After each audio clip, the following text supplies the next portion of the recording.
Alhamdulillah mu'izzi man ata'ahu wa atqah wa mudilli man ata'a amrahu wa asah. Ahmaduhu subhanahu ala khuluwi ni'amihi wa murti balwah. Ashhadu an la ilaha illallah wahdahu la sharika lah wa huwa alladhi fis samai ilahun wa fil ardi ilah. وأشهد أن سيدنا محمدا عبده ورسوله الذي كمل به عقد النبوة فطوبى لمن والاه وتولاه. اللهم صل على عبدك ورسولك محمد وعلى آله وأصحابه الذين جاهدون في الله حق جهاده وكان هواهم اتباعا لهداه وسلم تسليما كثيرا. فيا عباد الله أوصيكم بنفسي وإياي بتقوى الله فقد فاز المتقون. قال الله تعالى يا أيها الذين آمنوا اتقوا الله حق تقاته ولا تموتن إلا وأنتم مسلمون. صدق الله العظيم وبلغ رسوله النبي الحبيب الكريم ونحن على ذلك من الشاهدين والشاكرين والحمد لله رب العالمين. Ma'asyiral muslimin, jamaah Jumat yang dirahmati Allah Subhanahu wa taala. Melalui mimbar khutbah ini khatib mengajar dan mengingatkan kaum muslimin, terutama pribadi khatib sendiri, untuk senantiasa bertakwa kepada Allah Subhanahu wa taala dan senantiasa meningkatkan ketakwaan dengan penuh keikhlasan dan dalam menjalankan perintah-perintahnya dan menjauhi larangan-larangannya. serta meningkatkan ibadah kita, sebab dengan begitu hal tersebut merupakan pengetahuan dari rasa syukur atas kenikmatan yang telah diberikan Allah Subhanahu wa taala kepada kita. Ma'asyiral muslimin yang dirahmati Allah Subhanahu wa taala, diriwayatkan bahwasanya Utsman bin Hasan mengemukakan di dalam kitab Nurul Nasuhin bahwa Nabi sallallahu alaihi wasallam pernah kedatangan malaikat Jibril alaihi salam memberitahukan kepada beliau tentang keutamaan bulan Sya'ban, utamanya pada malam nisfu Sya'ban. Jibril berkata, "Hai Muhammad, pada malam ini pintu-pintu langit dan pintu rahmat Allah dibuka, maka bangkitlah dan kerjakanlah salat. Lalu angkatlah kepalamu dan kedua tanganmu ke langit seraya berdoa." Nabi sallallahu alaihi wasallam bertanya, "Wahai Jibril, apakah artinya malam ini?" Beliau menjawab, "Pada malam ini telah dibuka 300 pintu rahmat Allah, berkenan mengampuni semua orang yang tidak menyekutukan Allah dengan sesuatu apapun, kecuali ahli sihir, orang yang suka bermusuhan, peminum khamar, orang melacurkan diri, pemakan harta riba, orang yang durhaka kepada kedua orang tua, pengadu domba, orang yang suka memutuskan hubungan persaudaraan. Bagi mereka tersebut tidak akan diampuni, sehingga mereka bertobat dan menjauhi perbuatan-perbuatan tersebut." Pada bulan Sya'ban inilah seluruh amal hamba dilaporkan kepada Allah Subhanahu wa taala, sebagaimana dijelaskan di dalam hadis baginda Rasul, "Yarfa'ullahu a'malal ibad kullaha fi hadzal syahr." Allah Subhanahu wa taala mengangkat amal-amal hambanya secara keseluruhan pada bulan Sya'ban. Mengenai keutamaan bulan Sya'ban ini juga dapat kita ketahui dari sabda beliau, "Fadlu Sya'bana ala sa'il syuhur kafadli ala sa'il anbiya wa fadlu Ramadana ala sa'il syuhur kafadlillahi ala ibadih." Keutamaan bulan Sya'ban atas bulan-bulan yang lain sebagaimana keutamaanku atas seluruh para nabi yang lain, sementara keutamaan bulan Ramadan atas bulan-bulan yang lain sebagaimana keutamaan Allah atas para hamba-hambanya. Ma'asyiral muslimin yang dirahmati Allah, mengenai keutamaan bulan Sya'ban, utamanya di malam nisfu Sya'ban, As-Subki menjelaskan dalam kitab tafsirnya, sesungguhnya malam nisfu Sya'ban akan menghapus dosa setahun, sedangkan malam Jumat akan menghapus dosa seminggu, dan malam Lailatul Qadar menghapus dosa suatu hidup, yakni menghidupkan malam-malam ini dengan memperbanyak ibadah menjadi sebab dihapusnya dosa. Malam nisfu Sya'ban juga disebut sebagai malam kehidupan karena adanya riwayat dari Al-Mundhiri secara marfu. Barang siapa yang menghidupkan dua malam hari raya dan malam nisfu Sya'ban, maka hatinya tidak akan mati pada saat hati-hati dalam kondisi mati. Malam nisfu Sya'ban juga disebut sebagai malam syafaat karena Nabi sallallahu alaihi wasallam minta syafaat kepada Allah Subhanahu wa taala pada malam ke-13 untuk umatnya. Lalu Allah memberinya sepertiga. Beliau minta itu kepadanya pada malam ke-14. Lalu Allah memberinya 2/3. Dan beliau minta syafaat kepada untuk umatnya pada malam ke-15. Lalu Allah memberi seluruhnya, kecuali orang yang lari melepaskan diri dari Allah seperti larinya unta, yakni lari menjauh dari Allah dengan mengabdikan pada perbuatan durhaka. Malam nisfu Sya'ban juga disebut sebagai malam maghfirah karena Imam Ahmad bin Hanbal meriwayatkan sesungguhnya Rasulullah sallallahu alaihi wasallam bersabda, "Sesungguhnya Allah melihat atau mengamati kepada hamba-hambanya pada malam nisfu Sya'ban, lalu Allah mengampuni kepada penghuni bumi kecuali dua orang laki-laki, yaitu orang musyrik dan orang-orang pendendam." Juga disebut sebagai malam kemerdekaan karena Ibnu Ishaq meriwayatkan dari Anas bin Malik, "Sesungguhnya Rasulullah SAW pernah mengutus aku ke rumah Aisyah radhiyallahu anha untuk sebuah keperluan. Aku berkata kepada Aisyah, 'Cepatlah, karena aku telah meninggalkan Rasulullah SAW.' Menceritakan kepada mereka tentang malam nisfu Sya'ban, Aisyah berkata, 'Wahai Anas, silakan duduk, akan aku ceritakan kepadamu tentang malam nisfu Sya'ban. Malam itu adalah malam bagian dari Rasulullah. Beliau menghampiriku dan masuk dalam selimutku. Aku terbangun tengah malam dan aku tidak menemukan beliau lagi. Aku berkata, mungkin beliau pergi kepada istri mudanya Al-Qibtiyah. Maka aku keluar melewati masjid, lalu kakiku menyentuhnya sedang beliau berdoa.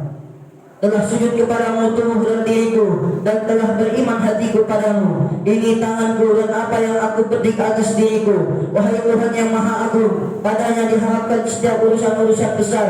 Ampunilah dosa yang besar. Wajahku bersujud pada zat yang menciptakannya, yang membentuk rupa dan memberinya penglihatan. Kemudian beliau mengangkat kepalanya dan bersabda, Ya Allah, anugerahilah aku hati yang bertakwa, suci dari syirik, terbebas dari kafir dan tidak pula celaka. Lalu beliau kembali bersujud dan aku mendengar beliau berdoa, aku berlindung dengan ridhamu dari kemurkaanmu, dengan ampunanmu dari siksa engkau. Aku tidak dapat menghitung pujian kehadapmu, sebagaimana dikatakan oleh saudaraku Daud. Aku membenamkan wajahku dalam debu bersujud untuk Sayyidku dengan yang sebenar-benarnya, buat Sayyidku agar ia memberikan ampunan. Setelah beliau mengangkat kepalanya, aku berkata, demi ayah dan ibuku, sebagai tebusan bagimu, engkau dalam sebuah lembah dan aku juga dalam sebuah lembah. Beliau bersabda, Ya Humaira, bukankah engkau mengetahui sesungguhnya Allah Azza wa Jalla pada malam ini membebaskan manusia sebanyak 10 domba, kecuali 6 golongan, yaitu peminum khamar, orang yang durhaka kepada orang tua, pezina, orang yang bermusuhan, tukang pukul, dan pengadu domba. Malam nisfu Sya'ban juga disebut malam pembagian dan penentuan, karena ada riwayat dari Atha bin Yasar, ketika malam nisfu Sya'ban, malaikat maut menghapus setiap orang yang akan mati dari 1 Sya'ban ke Sya'ban berikutnya. Sementara seorang hamba pada saat itu menanam tanaman, melangsungkan pernikahan dan melakukan hubungan suami istri, membangun bangunan, padahal namanya telah disalin dalam daftar orang-orang yang mati, dan malaikat maut tidaklah menunggu padanya kecuali bila ia diperintah, maka barulah ia mencabut ruhnya.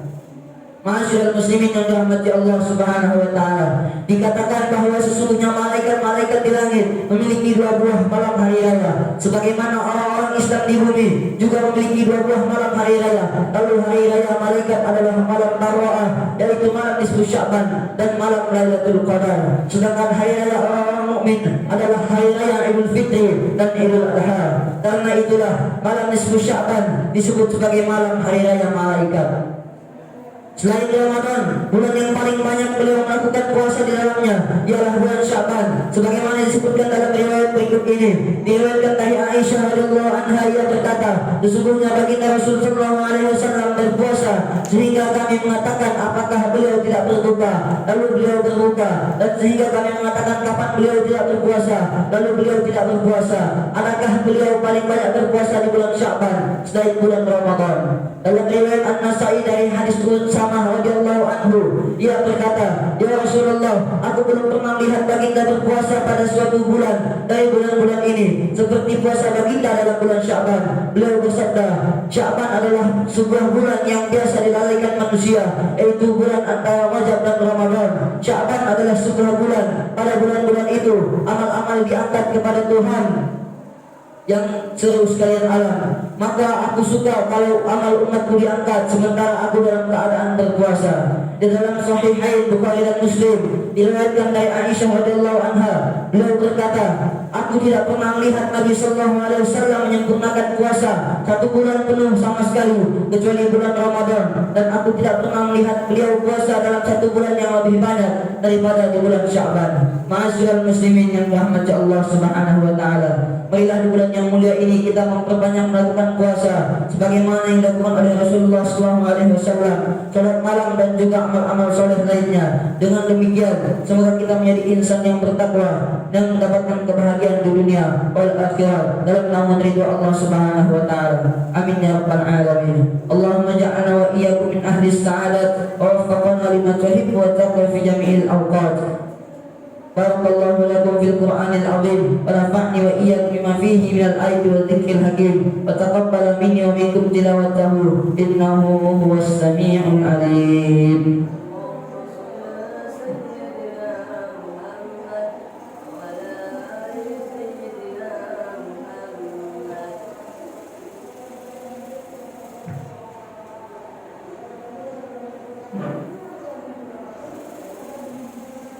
Alhamdulillahilladzi waffaqana li ada'il jum'i wal jama'at wa hadana ila sabil iktisabil akmalis sa'adat. Asyhadu an la ilaha illallah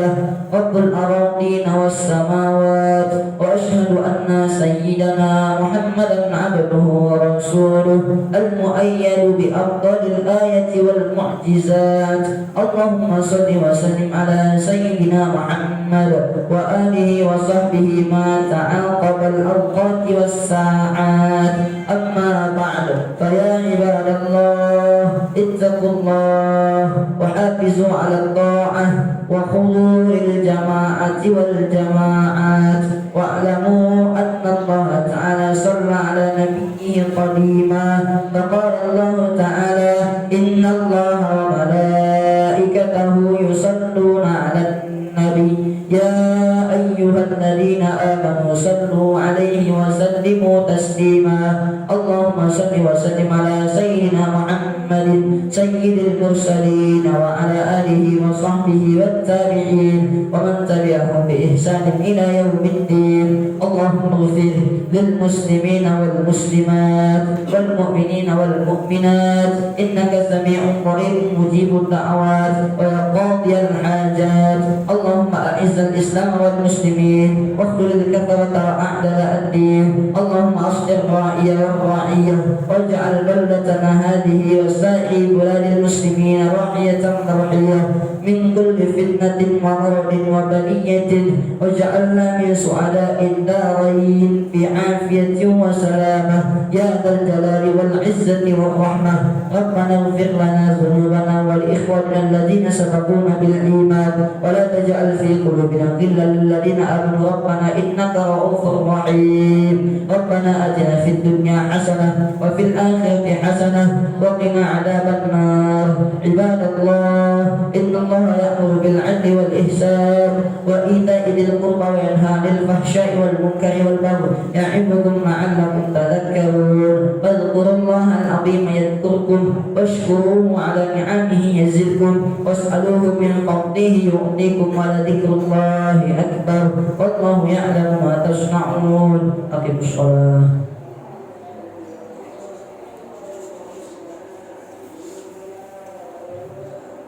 الله